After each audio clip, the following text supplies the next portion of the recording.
Perkenalkan, nama saya Merlingo Binaru dengan NIM 23704114 kelas D semester 2, Prodi Ilmu Kesehatan Masyarakat. Di sini saya akan menjelaskan tentang perkembangan dan penerapan epidemiologi. Epidemiologi merupakan komponen integrital kesehatan masyarakat, memberikan landasan untuk mengarahkan tindakan kesehatan masyarakat yang tepat dan faktual berdasarkan ilmu pengetahuan dan penalaran kausal. Meskipun epidemiologi telah berkembang sejak Perang Dunia Kedua, epidemiologi dihapuskan pada pengamatan Hippocrates lebih dari 2000 tahun yang lalu. 1. Asal-usul epidemiologi. Epidemiologi berawal dari pengamatan sejak zaman Hippocrates lebih dari 2000 tahun yang lalu. Pada saat itu, faktor lingkungan diperkirakan mempengaruhi terjadinya penyakit tersebut. Namun, baru pada abad ke-19, langkah-langkah konkret mengenai penyebaran penyakit pada kelompok besar populasi manusia terdapat. Periode ini menandai dimulainya epidemiologi secara resmi dan mencangkup beberapa pencapaian paling mengesankan dalam disiplin ilmu ini. Perbandingan kejadian penyakit di antara populasi manusia merupakan hal yang umum terjadi pada akhir abad ke-19 dan awal abad ke-20.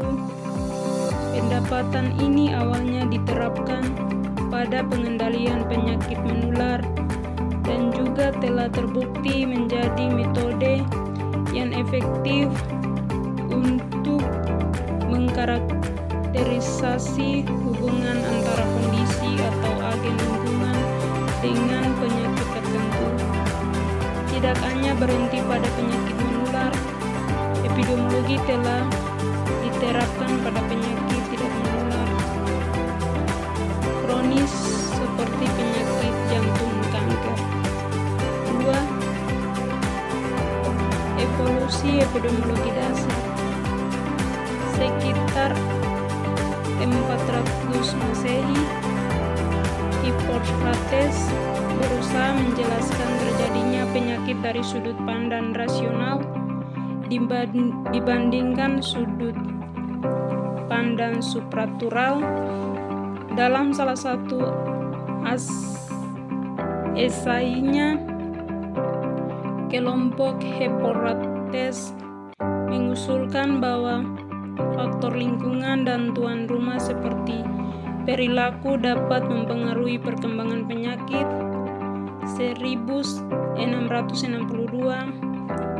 kontributor awal analisis epidemiologi John Crown menerbitkan penting mengenai data kematian.